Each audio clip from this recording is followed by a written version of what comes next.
اکیلا اللہ ساری دنیا کے بغیر سب کچھ کر سکتا ہے، لیکن سارے کی ساری دنیا مل کر اکیلے اللہ کے بغیر کچھ نہیں کر سکتی۔ اگر ساری دنیا کے سارے لوگ اکٹھے ہو کر تمہیں ذلیل رسوا کرنا چاہیں، اگر ساری دنیا کے لوگ اکٹھے ہو کر تمہیں بے عزت کرنا چاہیں، اگر اللہ نہ چاہے تو ساری دنیا والے تمہارا کچھ نہیں بگاڑ سکتے۔ اور اگر ساری دنیا کے لوگ اکٹھے ہو کر تمہیں عزت دینا چاہیں، اگر ساری دنیا کے لوگ اکٹھے ہو کر تمہیں مرتبہ دینا چاہیں، میرا اللہ نہ چاہے تو ساری دنیا والے مل کر تمہیں کچھ نہیں دے سکتے، کیونکہ اللہ کی مرضی کے بغیر ایک پتا بھی نہیں ہل سکتا۔ اگر ساری دنیا کے سارے لوگ اکٹھے ہو کر تمہیں مارنا چاہیں، میرا اللہ نہ چاہے تو ساری دنیا والے تمہارا کچھ نہیں بگاڑ سکتے۔ اور اگر ساری دنیا کے سارے لوگ اکٹھے ہو کر تمہیں بچانا چاہیں، اگر تمہارا وقت مقرر آن پہنچا، تمہارا وعدہ آ گیا ہے، ٹائم آن پہنچا ہے، تو ساری دنیا کے سارے لوگ مل کر تمہیں بچا نہیں سکتے اگر اللہ نہ چاہے۔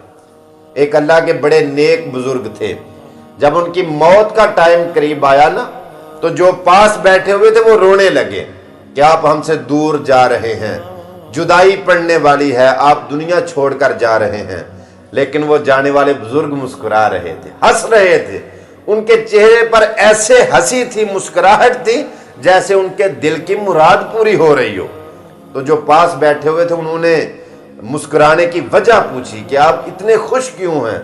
تو وہ بابا جی نے جو بات کہی نا، وہ سونے کے پانی سے لکھنے والے حرف ہیں۔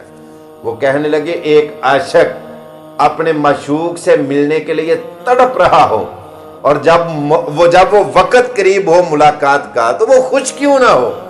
یہ دنیا عارضی، یہ دھوکے کا گھر، یہ مچھر کا پر میں چھوڑ کر جا رہا ہوں، میں اپنے اللہ سے ملاقات کرنے کے لیے جا رہا ہوں۔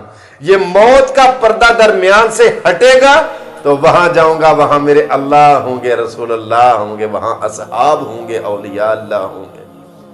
میرے عزیزوں، میرے دوستوں، کامیابی کے لیے سب سے پہلا سٹیپ یہ ہے، سب سے پہلا عمل، سب سے پہلی بات اپنے دل میں، دماغ میں رقم کر لیں کہ اپنے دل میں سے موت کا خوف نکال دیجیے۔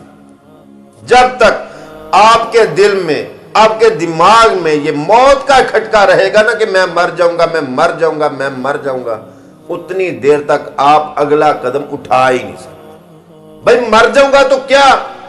جہاں میں اہل ایمان صورت خورشید جیتے ہیں، ادھر ڈوبے ادھر نکلے، ادھر ڈوبے ادھر نکلے۔ ہاں، ڈر تو اس وقت نہیں ہوگا جب پتا ہوگا کہ میں نے کیا کیا ہے، میرا عمل کیسا ہے، میں نے کون سی فصل بوئی ہے جو میں نے کاٹنی ہے۔ اس لیے موت کا ڈر اپنے دل میں سے نکال دیجئے۔